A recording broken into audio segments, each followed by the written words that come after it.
everybody! Hello! Welcome to Tea Time with Twisted. I'm Beth. And I'm Erica. Meg is out sick today. She's been ill for a couple of days. Yeah. So Erica has agreed to step in and sit down with me, and we're going to have our tea time, just the two of us. Erica, why don't you introduce yourself? Tell us a little bit about what you do here.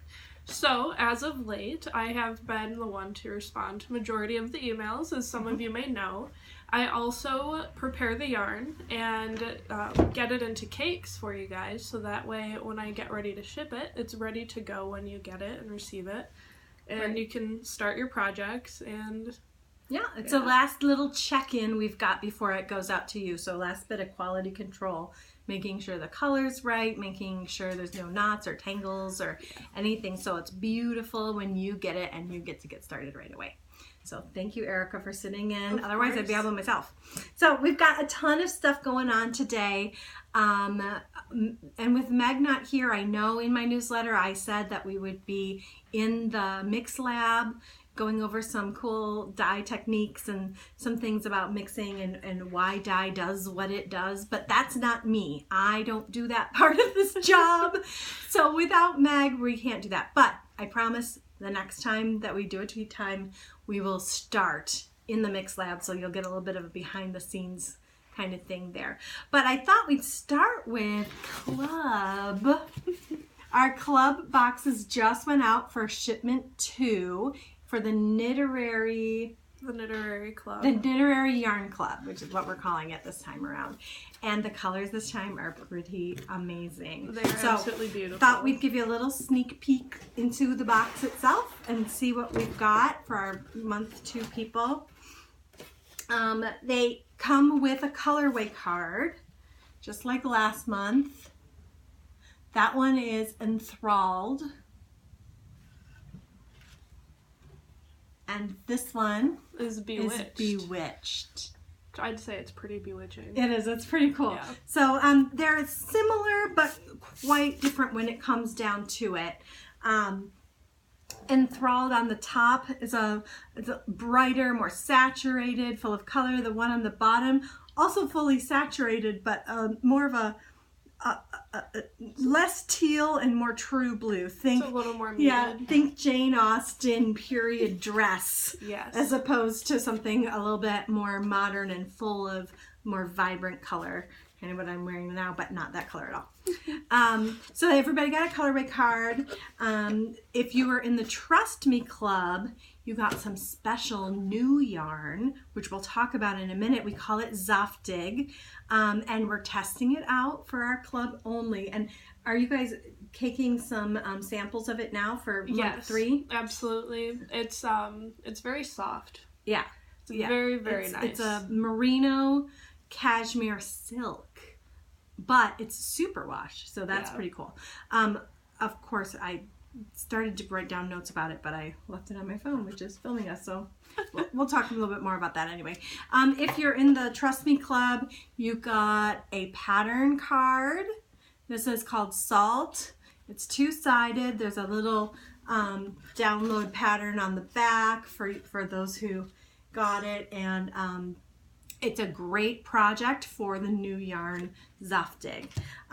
Let's just show you a little bit more about the colors, and then we'll talk more about Zaftig in a minute. The other thing everybody got was a tote bag. Even if you were in the sample club, sample members got them too. It's a library card because it's the Knitterary Yarn Club. It's my favorite tote and bag. It has all of our different Ravelry IDs on there. Here's me, Twisted, B5. Here's Meg. Here's Erica. Erica Marie, was it 94? Yeah. And then, if you look at the bottom, can you hold that side of it? Oh, absolutely. Let's push it up there. If you look at the very bottom, there's a blank spot. So, get out your Sharpie, club members. Put in your Ravelry ID, and you can be a part of the Twisted team, officially. Yes. So, in the bag, you would have gotten your samples, one of each. Yes. And your cake of yarn. Now this one is Bewitched. Yes. That Which I'm actually wearing right now. And that one, that looks quite different. This one is Ariel, 100% superwash merino. And this one is Zaftig. And it's the salt pattern. You want to take it off so we can show them? Zoftig is an Aran weight yarn. It's very bouncy. It's very textural. You can put it up close. Meg chose this pattern because of all of the knits and purls in it, and it really shows off the definition of each stitch very, very well. It's very bouncy, has a super tight twist, and it's really dense. It's a lot denser than you think, so it's a heavy yarn. It is. You put it on and you're instantly warm. The silk helps with that a little bit too, so does the cashmere. And the color transition too is just gorgeous. And that one is Bewitched. Yes. And that's the pattern Salt. So to do this pattern, I've been getting a couple questions about it. The pattern itself calls for something like 630 yards. Yeah. The Zoftig cake, the extra large that we sent, was 360 yards.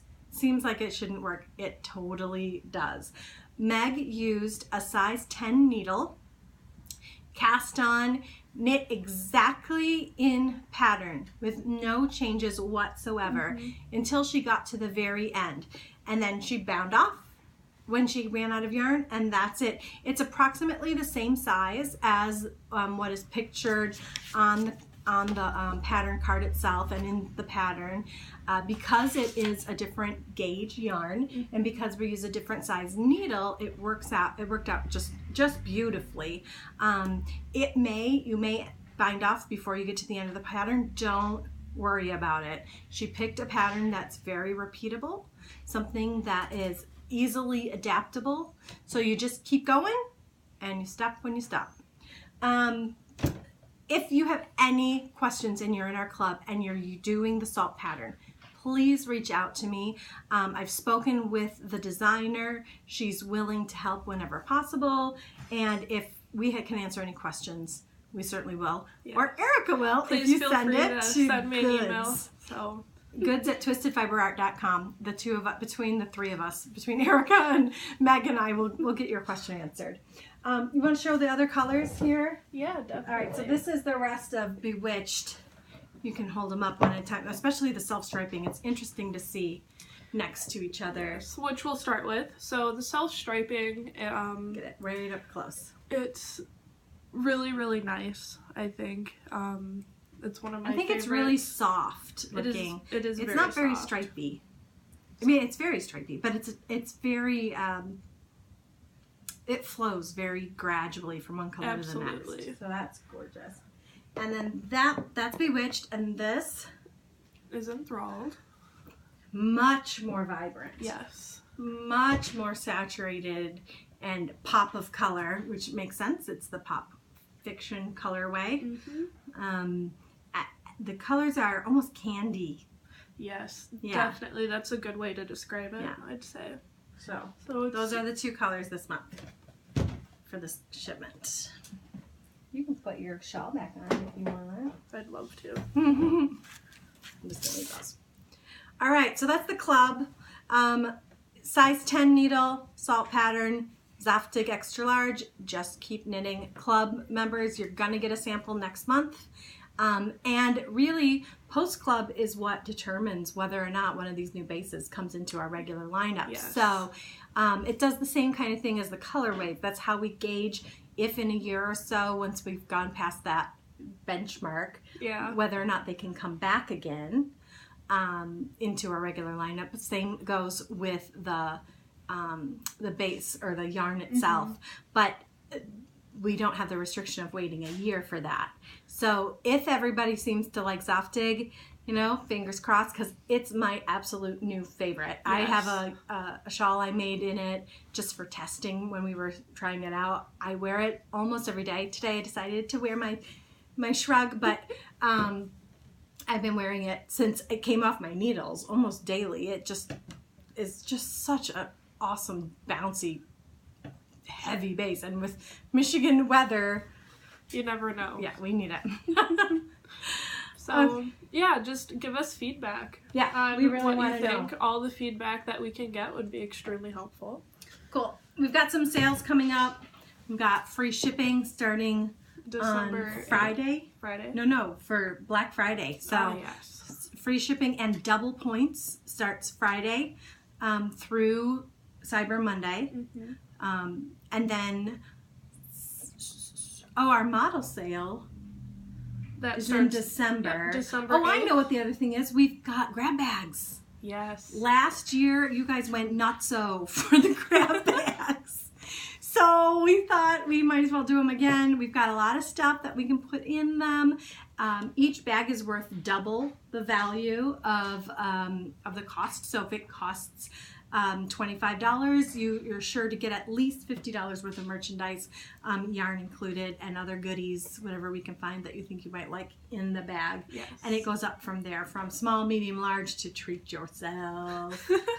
So that's going on, and it overlaps with the free shipping, double points. So if you want them like ASAP, get them now and get your free shipping to save even more.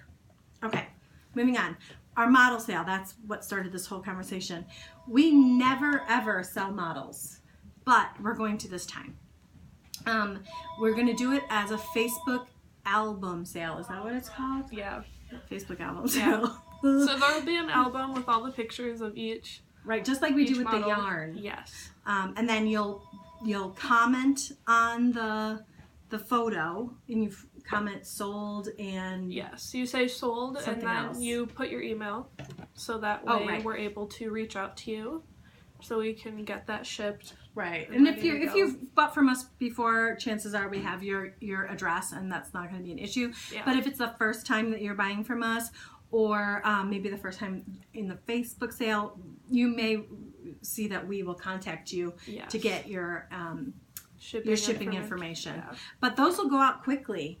And in fact, we're doing it early enough that hopefully you'll be able to wear your new garment. Yeah, for your parties or New Year's even. New Year's Eve, yeah, or your holiday, the office holiday party. You can say, "Look what I made," but I didn't really. All right, this one was I was on. It's hard to see because it's clear behind. I featured this one in the newsletter last week. The colorways Phantom. I'm not going to show you all, but I picked 4 of them just to show you kind of a sampling of what we're doing. I went outside on the first day of snow here at the studio out back, and I took a picture of this one on the model. It's Phantom colorway. The name of the pattern is Maribel by Karina Ferguson. It's absolutely beautiful. It has a really cool edge on it. Mm-hmm. It's all one piece, so it doesn't look like a stripe. Okay, so there's that one. Here's another cool one. This one is in our Minstrel colorway. It's called Troubadour. It's by Nim Teasdale, one of my all-time favorite designers. She can use an evolution like nobody else. In fact, this one looks like a stripe, but if you look carefully, you can see that it is knit from the inside and the outside of the same cake of yarn. So it kind of alternates back and forth, and then it meets on the edge in the center of the cake of yarn. It's a really cool technique. So you kind of get 2 evolutions running side by side. Easy to wear. It's got a nice big wingspan. It's just beautiful. Here's another one. This is the colorway Manitou. It's our Michigan themed colorway. Manitou for the Leelanau Peninsula. There's a legend of sleeping bear. Yes. And Manitou is the god in that legend. So this is our Michigan colorway. This one is called something. Dactyl. It's called Dactyl, and it's by Larissa Brown. If you want to look that up. It's more of a scarf than a shawl, or maybe a shawlette. Shawlette. Yeah. It just brushes your shoulders. It would look gorgeous with a little black dress. Absolutely. And for all of you in cold weather, we've got a couple hats. This is one of them. It's the Divine hat. Don't I look cute? It's a crochet hat. It's by Sarah Arnold. It's just a cute little toque. Not very long. Warm, definitely. It's in our Taffy colorway. Some of you might recognize it. It's our 2016 in-person colorway of the year. It was never available online. We may have sold a few cakes in a few different sales, possibly, but it was never online as part of our lineup.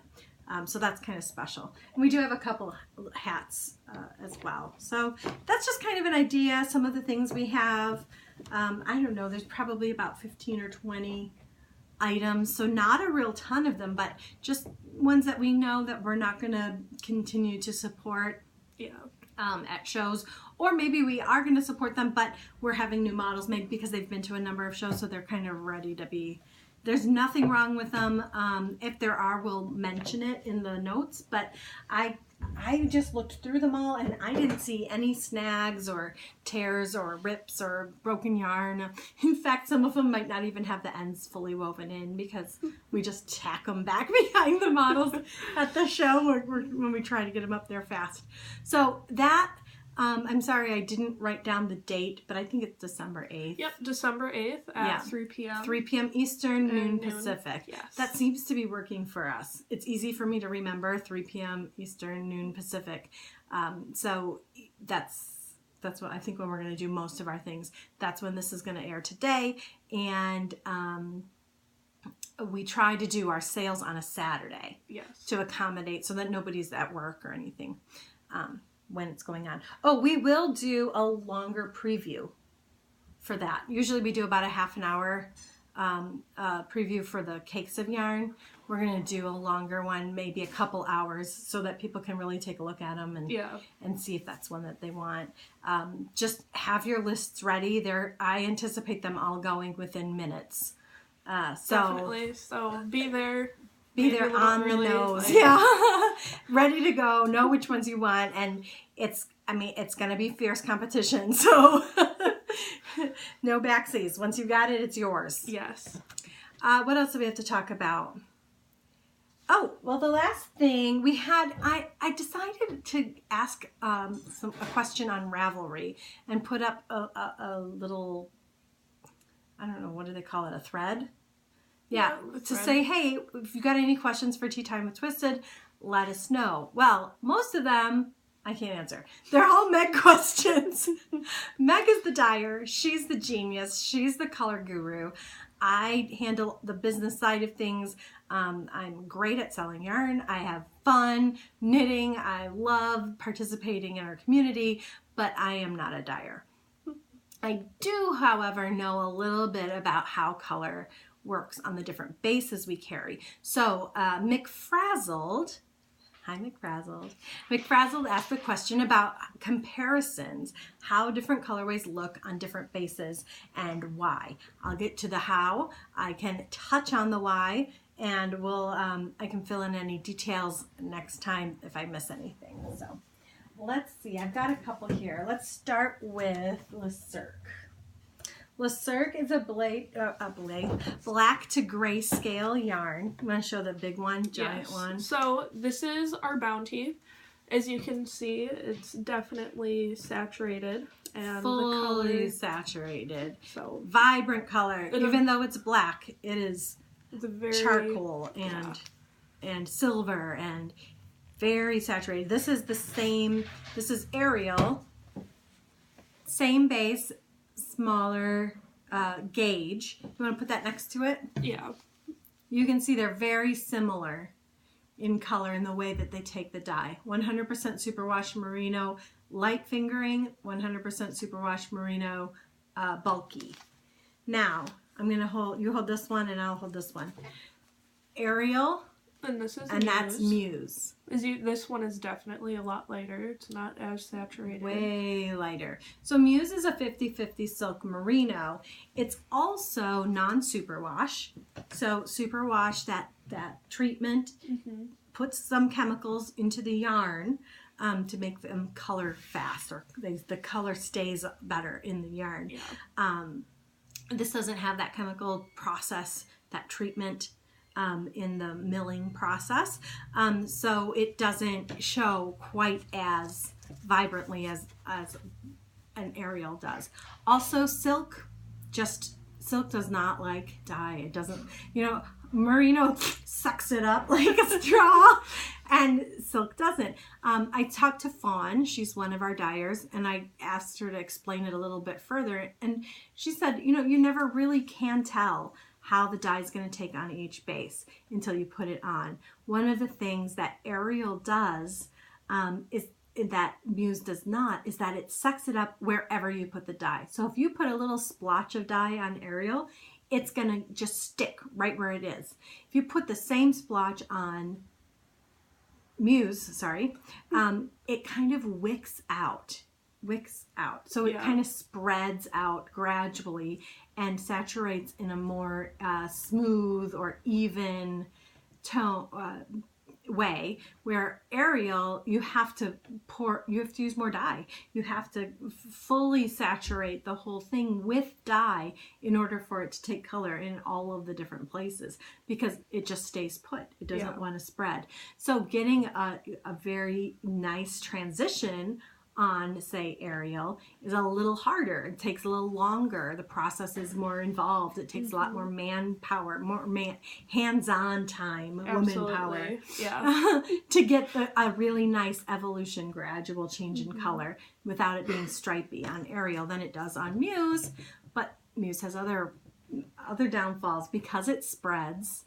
You know, making sure that the darkest end stays in the darkest end is also another thing. So you've got different issues with different yarn, different chemical reactions with the dye itself. And dye, it changes every time we get it. Our dyes are mineral based. Yes. So they're from the ground. And if you're digging a color in one area and it runs out and you have to find it again in another area, it's going to be a little bit different. So we will spend hours every week, what Meg refers to lovingly as reformulating, making a new recipe for the same colorway, because it's different. We have to change it. And we do mix every single time we dye yarn. So there's not really a batch or a lot. Each one's pretty special in its own way, I'd say. Yeah. We do our best to be as consistent as possible, and we really do spend the time to make that happen. But sometimes we're more successful than others. And here's another really good example. This one's Unicorn. It's one of our newer colorways. I've got it here on 3 different bases. So, what's that one? Ariel. So Ariel's always going to be the most vibrant. Which is really pretty. It's just gorgeous. Look how saturated it is. Look at that pink. It's like almost like a highlighter. Like a fuchsia. It's so beautiful. Now let's put that up next to Kabam. Kabam is our merino bamboo nylon base. Bamboo, like silk, kind of resists the dye. It doesn't like it as much as the merino, but it's got the merino in there. So bamboo, I always say, looks heathered. I don't know if you can get it close enough to really see that center. Where the color, it's kind of speckly, but not in a deliberate way. It makes it kind of a heathered. So it's soft, and there's almost a little bit of a relief, a little bit of white speckle. Nothing big, no big splotches or anything. It's an overall look, which is really cool. And then this is Glamour. It's Glamour. Can you see the glamour? The sparkles, little. Glamour is a merino cashmere nylon base. It is the same gauge or quite close to Tasty. If you're doing a project that calls for Tasty or a fingering yarn and you want a little bling. And it's not coarse. The sparkle in it, it's all very soft. The sparkle is actually stellina, which is a nylon. So it's non-metallic. I mean, hint, we set our yarn in a microwave. Guarantee it's not metal. Non-metallic in any way. Super, super soft, so you just get sparkly cashmere. Anyhow, the cashmere softens the color, if you want to put that next to the Ariel. So just having cashmere in it is going to soften the color a bit. But then also the superwash is in both of them. So this one is going to be more saturated than the Kabam. Kabam is still lighter. It's really kind of hard to see, but if you saw this in person, you can really tell the difference. Yeah, definitely. Do we have one more? Oh yeah, I wanted to do one that was a little darker in color so you could really see what happens. And there's another kind of cool thing that happens to the dye sometimes that Should we start I think it's with fun. Let's start with Ariel. Let's just always start with Ariel. So this is Owl on Ariel. And do you see what's happening on this one? You see how you've got a little bit of yellow in the green and a little yellow in the brown. What's happening there is the dye is breaking. So it's not broken. But when we mix colors together, we use more than just one. It's not stock straight out of the bottle onto the yarn. We have a formula that Meg carefully designs, and it's a little bit of this and a little bit of that and a little bit of that. And sometimes when you put it on the yarn, it breaks. So you get, this was green, green and yellow to make this outside color, and whatever other colors, probably 13 other ones. But the yellow kind of separated a little bit, which is kind of cool because it just looks really neat, and that's unpredictable. Yeah. So this one went into the shop. This one probably was destined for somebody's stash. It was for an order, but because it separated, it broke a little bit. We put it in our showroom so that, because when you're buying it and it's in person and you can see it and you can see how cool that looks, that's a little different, but it's not, I wouldn't call it a unique. I wouldn't call it a one-off or a second. It's still perfect, but we put it in the shop because then people can see it and before they buy it. Whereas if you're ordering online, this is a quality control thing. This is one of the things that Erica's looking for when she's caking up your yarn. It's not consistent with the color that we have online, and that's something we really work hard to maintain that consistency. All right, so that's Owl on Ariel. Let's go to, is that Yummy? Yes, this is Yummy. So put that up there next to Owl, Yummy. So, you can see still quite saturated, right? Not even very much softer in color. If you can see, the overall feels a little bit softer. That's the cashmere, but the color is still pretty vibrant. It's very beautiful. Unpredictable. And then here it is on Glamour, which is much darker this time around. It really is. It's super unpredictable. McFrazzled, I don't have a rule of thumb for you according to all of these examples. But I can say always silks and bamboo are going to be an overall softer appearance than merino and cashmere. Merino and cashmere are going to be more vibrant. They've both got the treatment, the superwash treatment, and they've both just really like the dye. Silk and bamboo, as a rule, are going to have a little bit of resistance. Alpaca, I didn't bring out anything that's our wrapped base, but the alpaca mixed with the silk makes for another very soft color. So if you're looking for vibrancy, go 100% superwash merino, mix in a little bit of cashmere because cashmere. Yeah. Everyone loves cashmere. But if you want that softer look to the, not quite in your face color, then go with a silk or a bamboo blend. Definitely. I'd say as a rule of thumb, that's where to go. But as we've seen, it doesn't always go that way. All right. I can't think of anything else. I've been talking my head off. Do you have anything, Erica? I look forward to hearing from most of you, and send her a message. Yeah. Tell her you liked what you saw. Maybe she'll do it again with us sometime. Definitely. It's fun. Happy Thanksgiving, everyone. We hope to see you all very soon. We'll put another Tea Time with Twisted in the newsletter, and we'll let you know when the next one will be. After the holiday, I think, though. Yeah. Go eat some turkey. Bye. Bye.